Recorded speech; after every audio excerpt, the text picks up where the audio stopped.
Zaprositi se možete na 3 načina. Privatno, javno ili nikako. Privatno u vašoj intimi i javno kada zaprosite partnera pred više osoba. Istina, moguće je da nekoga privatno zaprosite u javnom prostoru, isto kako je moguće da nekoga javno zaprosite u privatnom prostoru, u slučaju da su s vama ostali ljudi i svjedoci. Objektivno i bez osuđivanja, osobe koje se odluče na javni pristup imaju neki razlog za to. Možda ne dobar razlog, ali ga imaju. Za vrijeme takve prosudbe činjenica je ta da otprilike 79% prisutnih navija da osoba koju se prosi kaže ne i tako učini situaciju još neugodnijom nego što je. Pa kako onda zaprositi nekoga najjavnije moguće, a da se u tom procesu svjedocima ne iskrivljavaju unutarnji organi na licu mjesta? You truly make me the happiest person on earth.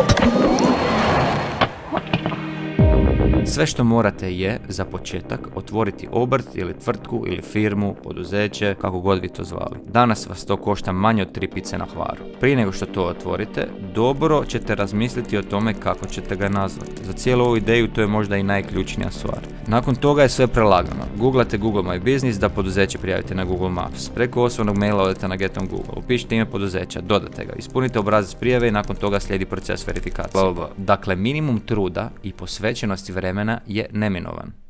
I onda imate ovo. Vaša prosudba je javna. Ne pred par osoba blizu Eiffelovog tornja ili na stadionu, nego pred cijelim svijetom. I nikome nije fizički neugodno. Nitko ne navija uživo da ne uspijete zaprositi voljenu osobu.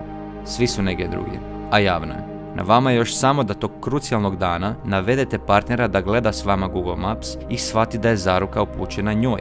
Ali to je na vama da izvedete autentično ili katastrofalno koliko želite. S time da svakako valja napomenuti, budete spremni i na odgovor ne.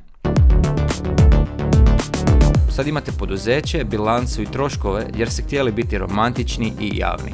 Ili ga ugasite nakon uspješne neuspješne prosudbe ili nastavite s registriranim biznisom jer ste se u međuvremenu, u tih mjesec dana, navikli na to da ste sami sebi šef. Nema druge.